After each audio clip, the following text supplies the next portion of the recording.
revisemos las características del WinEG. Vamos a darle Enter.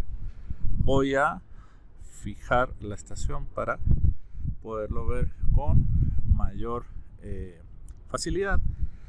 Puedo colocar el nombre de un proyecto, le voy a colocar sencillamente 1 para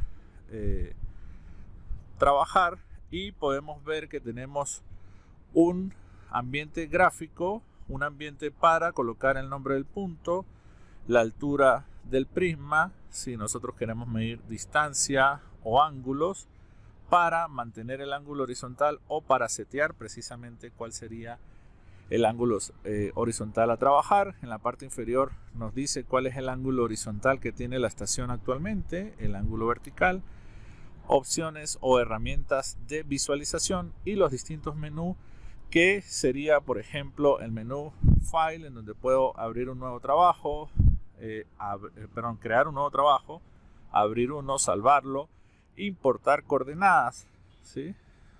Coordenadas, exportar también información e ir a un archivo reciente. En el menú de medición podemos calcular lo que es la ocupación, que sería la estación, y el backside, que es la orientación. Podemos utilizar o tenemos el programa para medición de altura remota, para recalcular, para hacer una ocupación en el centro de algunos elementos y para también colocar la ocupación actual en el centro de elementos, por ejemplo cuando vamos a hacer replanteos de elementos como por ejemplo columnas, tanques, etcétera. Para editar podemos ir a ver la información de coordenadas, de los datos crudos, de los datos de corte y relleno y datos de alineamientos. En replanteo podemos ir a un replanteo radial, a un replanteo de punto, a replanteo de línea, en donde podemos ver replantear una línea en donde vamos a segmentarla. Podemos replantear un arco también, o podemos replantear una curva.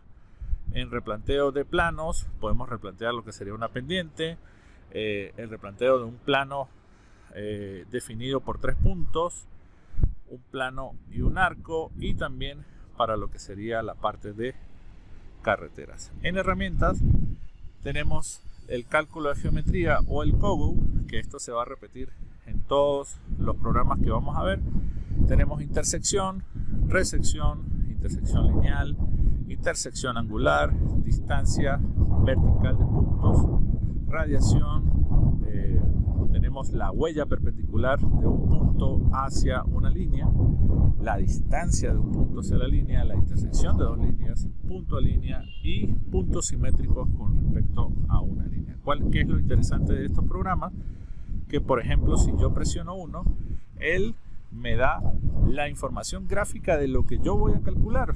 Fíjense, allí estamos viendo intersección, en donde la letra que está en rojo siempre va a ser el punto que él va a calcular, y tenemos que, para realizar una intersección, necesitamos conocer la posición de A, las coordenadas de A, las coordenadas de B, necesitamos conocer o medir lo que sería el ángulo alfa y beta, para nosotros luego poder calcular las coordenadas de ese punto B. Okay, esto sería la intersección, y podemos revisar por ejemplo los distintos elementos.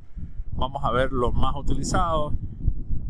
Intersección entre líneas, obviamente tenemos la definición de la línea AB y de la línea CD, y va a calcular cuál sería la coordenada del punto P, que es la intersección entre ellos. Podemos ir a otro programa rápidamente, por ejemplo el punto simétrico, conociendo la línea entre A y B, que forman A y B, y conociendo el punto C, la estación total nos va a proyectar cuál sería el punto simétrico con respecto al punto C. Vamos a revisar otros más. Por ejemplo, la distancia de un punto a una línea definida, obviamente perpendicular, de manera perpendicular. COGO, la resección, que es lo que nosotros conocemos como estación libre, ¿sí? Conociendo los puntos C y B, por lo menos necesitamos 2 coordenadas al menos.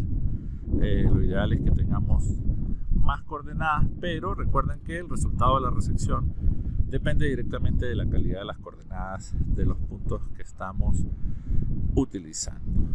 Bien, ¿para qué? Para calcular precisamente las coordenadas del punto P, que en este caso puede ser las coordenadas de nuestra estación si nosotros no podemos bien estacionarnos en alguno de esos puntos o no existe intervisibilidad entre ellos. Vamos a revisar otra, perdón. Voy a Cogo y, por ejemplo, el punto A línea, donde yo puedo definir sobre una línea, obviamente tomando lo que es la definición de A y B, donde voy a replantear el punto tomando en cuenta esa dirección. ¿Okay? En replanteo, si nos vamos a línea y segmentar una línea, él me va a llevar a lo que sería la definición de una línea y poderla segmentar. Por ejemplo, si tenemos una línea de 5 metros, yo le digo que la segmente cada 1 metro. Obviamente él va a calcular 4 puntos intermedios, que serían los que voy a necesitar medir. Obviamente tenemos todo lo que es el espacio gráfico para poder ir viendo el levantamiento de la información. De esta manera podemos también revisar lo que es la configuración del sistema, ¿verdad? O lo que sería la configuración del proyecto, donde podemos colocar nuestra información, y configuración de las mediciones, si nosotros queremos que el compensador sea en 2 ejes, en un solo eje o esté apagado. Y podemos ir a, por ejemplo, a información de sistema, etcétera. De esta manera nosotros tenemos un programa muy completo que nos deja trabajar en un flujo topográfico en donde podemos realizar todas las operaciones que nosotros requerimos en campo.